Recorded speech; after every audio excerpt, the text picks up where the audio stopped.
This is not a bluff. The citizens of Russia can be sure that the territorial integrity of our homeland, our independence, and freedom will be ensured. Where are we at with the war?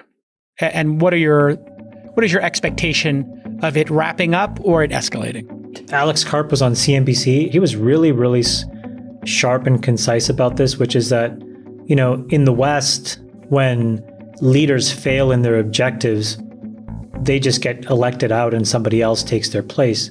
Yeah. But for somebody like Putin, there is nobody to take his place because it's a very zero-sum situation.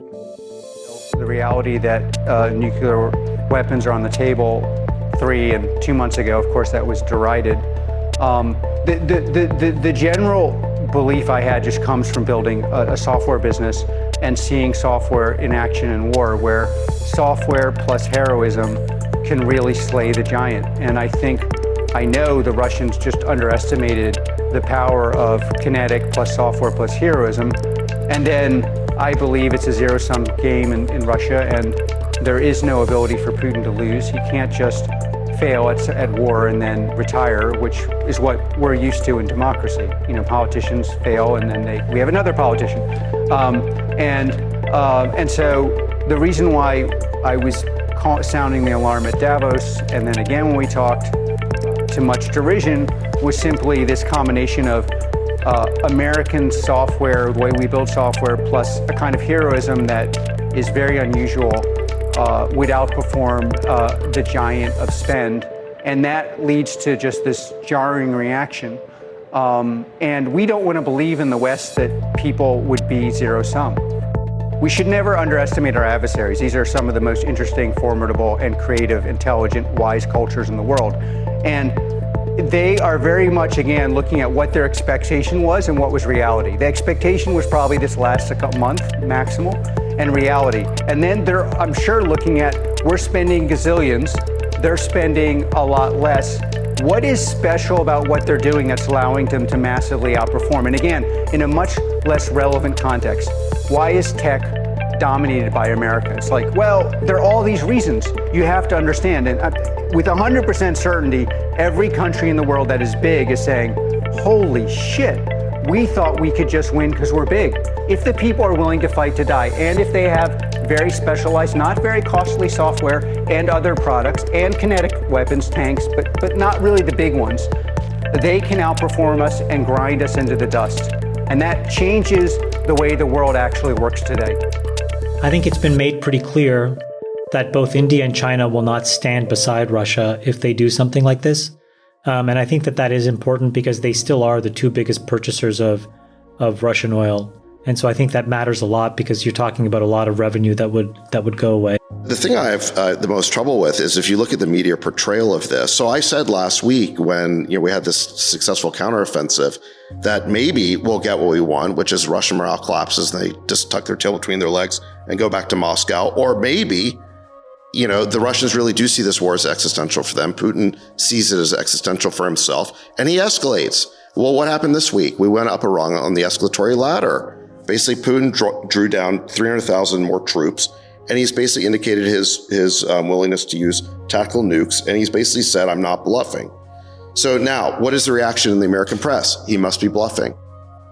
In poker, what do we do when someone we put them on a range. It's called a hand range, right? Yes. You can't possibly know exactly what they're going to do or what cards they're holding. So you put them on a range of possible hands, and then you evaluate the story in light of their past actions. What do they do before the flop, on the flop? And you basically come to an assessment of what is likely based on their story. Now, take Putin's story. Like Friedberg said, he's never backed down in his life from anything. He has said this war is existential. He basically threatened to invade, and so he did. I mean, I don't know how you can immediately jump to the conclusion this is just a bluff. Maybe it is. I mean, personally, I think he's more like a ruthless mafia boss than a madman, but let's say you're right that he is a madman. What is the story about what we're doing that makes sense if he is a madman? Why would we want to basically back him into a corner like that? Why wouldn't we give him the golden off-ramp? And by the way, just on this idea that no one would ever use tactical nukes, let me just give you 3 data points. First of all, we use them. We dropped 2 atomic bombs on Japan to end World War II. We could have won that war without doing it, but we didn't want to lose the troops. Number two, MacArthur wanted to use 20 to 30 atomic bombs to end the Korean War. He had a whole plan. Truman fired him. He thought he basically had jumped the shark. But MacArthur was the most respected and admired American in 1950. And the reason why Truman could not run for re-election is because he fired MacArthur. MacArthur would have used basically the equivalent of tactical nukes to win the Korean War. And his plan to prevent China from re-invading from the north was to irradiate the border so completely that Chinese troops could not go through it. And the third example is obviously the Cuban Missile Crisis. All of Kennedy's military advisors were willing to use nukes. And the best thing Kennedy did was not listen to his military advisors. They were all super hawkish. And Kennedy, what did he do? He looked for a way out. He looked for a compromise. He sent Bobby Kennedy to go cut a secret deal with the Russians where Kennedy agreed to pull our Jupiter missiles out of Turkey if the Russians would pull their missiles out of Cuba. And then he lied to the American public about it because he didn't want to be perceived as backing down.